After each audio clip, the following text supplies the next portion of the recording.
Good morning guys. अभी इस video में हम बात करने वाले हैं एसएससी जीडी में जो कैंडिडेट्स डीएमई और आरएमई इन दोनों में जो पास आउट है, जो फाइनल मेरिट की जो डेट है 20 तारीख, उसकी राह देख कर जो बैठे हुए हैं उसके बारे में मैं बताना चाहता हूँ कि सबको ये लगता है कि हमारा सीएसएफ में होगा या नहीं होगा।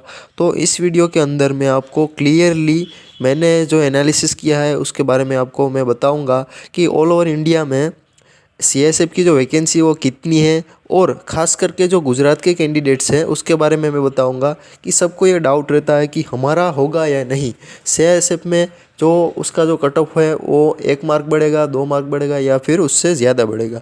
तो ये सब आपका जो डाउट है उन सब डाउट को मैं क्लियर कर दूंगा, ठीक है। तो ये वीडियो को आप पूरा देखेंगे तो ही आपको आपको पता चलेगा, ठीक है।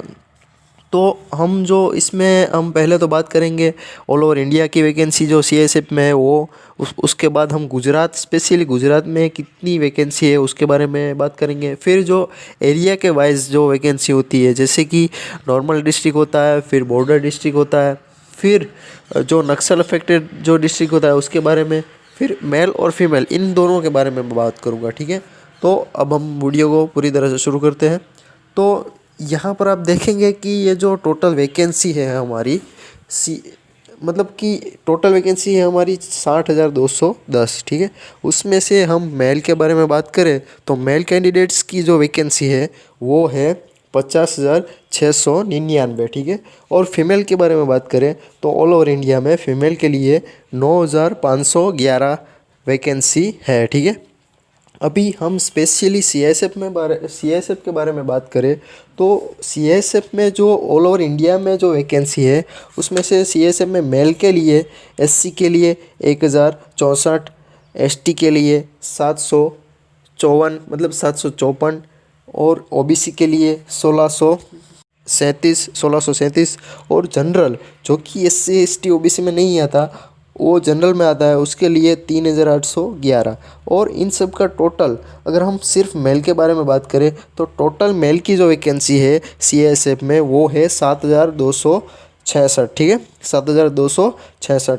अभी फ़ीमेल के बारे में बात करें तो फीमेल की जो वैकेंसी है वो एससी के लिए 117, एसटी के लिए 82, ओबीसी के लिए 177, और जनरल के बारे में बात करें तो उसकी फ़ीमेल के लिए है 431, ठीक है। अभी टोटल हम बात करें तो सीएसएफ में फ़ीमेल की टोटल वैकेंसी है 807, ठीक है। तो ऑल ओवर इंडिया में सीएसएफ में मेल की वैकेंसी हो गई 7,266, फीमेल की हो गई 807। तो ये ऑल ओवर इंडिया की बात हो गई, ठीक है। अभी हम बात करेंगे गुजरात के बारे में। तो मैंने स्पेशली जो एनालिसिस किया है वो गुजरात के जो कैंडिडेट्स है उसके लिए किया है कि सबको ये डाउट रहता है कि मेरा जो मेरिट है वो मेरा सिलेक्शन होगा या नहीं, सीआईएसएफ में होगा या फिर दूसरे किसी बीएसएफ या सीआरपीएफ या फिर और किसी में होगा। तो मैं आपको बता दूं कि आप अपने मार्क्स जो है उसको आप पकड़िए कि आपको रिटर्न में कितना आया था, ठीक है। अभी रिटर्न में जो मार्क्स आया था उसके हिसाब से मैं जो ये आपको एनालिसिस ये वीडियो में दिखा रहा हूँ उसमें आप देखिए कि जो वैकेंसी है अगर 10 है तो उसके हिसाब से आपके जितने जो मार्क्स होते हैं 55 हो या फिर उससे ज़्यादा, तो उतने मार्क वाले आपके कांटेक्ट में कितने हैं, ठीक है। उसको आप देखिए, उसके हिसाब से आपको पता चल जाएगा कि आपको सीएसएफ में मिलेगा या फिर दूसरे किसी में, ठीक है। तो अभी हम बात करेंगे सीआईएसएफ में जो वैकेंसी है एक्सक्लूडिंग नक्सल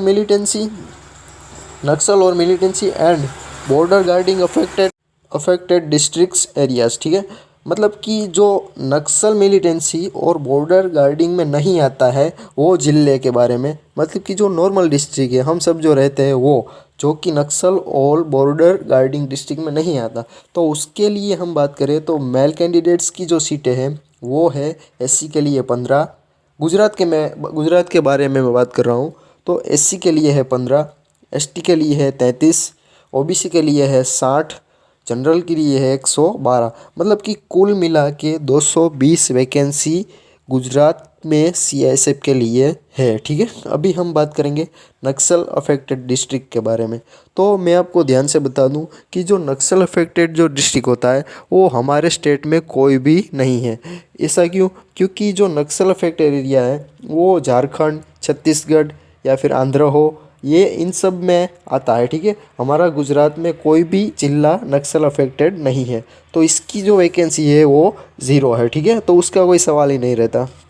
फिर हम बात करें बॉर्डर गार्डिंग डिस्ट्रिक्ट के बारे में, तो हाँ, हमारा गुजरात बॉर्डर को टच करता है। तो गुजरात में से जो बॉर्डर गार्डिंग डिस्ट्रिक्ट्स है वो उसमें से कौन कौन से आते हैं? बनासकाठा आता है, कच्छ आता है और पाटन आता है। ठीक है, तो यहाँ पर क्लियरली मेंशन नहीं किया है कि भाई इसकी बॉर्डर गार्डिंग डिस्ट्रिक्ट की वैकेंसी इतनी है, यहाँ पर 0 है। ठीक है, मतलब कि जो बॉर्डर गार्डिंग डिस्ट्रिक्ट है उसका सीएसएफ में नहीं होगा, ऐसा नहीं है। ठीक है, मतलब उसकी जो प्रॉपर जो वैकेंसी होती है वो नहीं है। मतलब जो हमारी जो मैं आगे बताया 220 ये रही, ये 220 में से ही उन लोगों का भी होगा। ठीक है, मतलब कि जो बॉर्डर गार्डिंग डिस्ट्रिक्ट का जो अलग से वैकेंसी होती है वो अलग से वैकेंसी दी गई नहीं है। ठीक है, तो हमको ये ध्यान में रखना पड़ेगा कि ये हमारे लिए बहुत ही मतलब नुकसान वाली बात होगी। ठीक है, कि अलग से वैकेंसी नहीं है, मतलब कि ये जो 220 है उसमें से भी ये इन लोगों का होगा। ठीक है,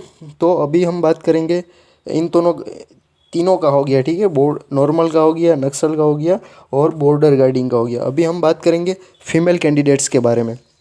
तो फीमेल कैंडिडेट्स की जो वैकेंसी है उसमें भी ऐसा ही है। ठीक है, उसमें भी नक्सल अफेक्टेड तो नहीं होगा हमारा स्टेट। तो बॉर्डर डिस्ट्रिक्ट है, बॉर्डर गार्डिंग डिस्ट्रिक्ट है, वो है बॉर्डर गार्डिंग डिस्ट्रिक्ट हमारे गुजरात में आता है, लेकिन उसके लिए अलग से वैकेंसी दी गई नहीं है। तो फीमेल में भी सिर्फ नॉर्मल डिस्ट्रिक्ट के ही वैकेंसी दी गई है। तो फीमेल में हम सीएसएफ की बात करें तो एससी की 2 है, एसटी की 4 है और ओबीसी की 6 है और जनरल की जो है 12।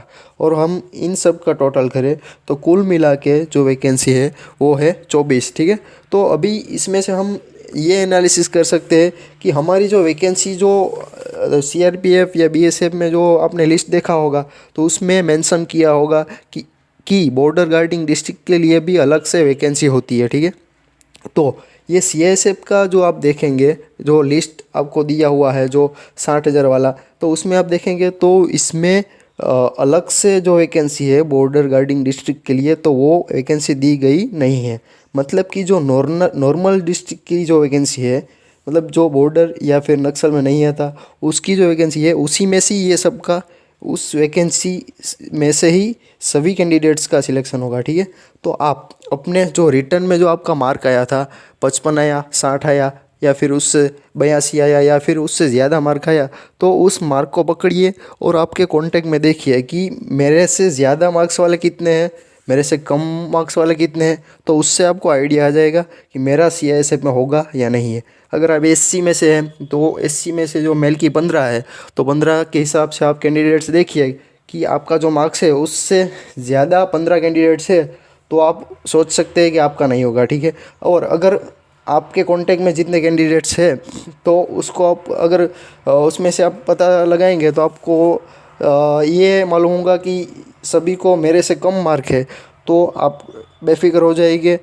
कि आपका ज़रूर होगा। ठीक है, मतलब वैकेंसी के हिसाब से आप देखेंगे तो आपको क्लियरली पता चल जाएगा कि आपको जो डाउट होता है आपके दिमाग में ये जो रहता है कि सीआईएसएफ में होगा या नहीं होगा या फिर बीएसएफ में होगा, सीआरपीएफ में होगा, किस में होगा, इन सब को डाउट आपको क्लियर हो जाएगा। ठीक है, तो सीआईएसएफ के बारे में मैंने ये क्लियरली आपको बता दिया। अगर आपको बीएसएफ, सीआरपीएफ या और किसी जो फौज है उसके बारे में अगर आपको इंटरेस्ट है, उसमें आपको जाना है और आपको डाउट है कि मेरा होगा या नहीं, बीएसएफ में होगा या नहीं, तो उसके बारे में अगर आपको चाहिए तो और दूसरे स्टेट के बारे में तो आप मुझे कमेंट करके बताएंगे, तो उसके बारे में मैं भी फुल एनालिसिस करके आपको वीडियो बनाऊंगा। ठीक है, थैंक यू।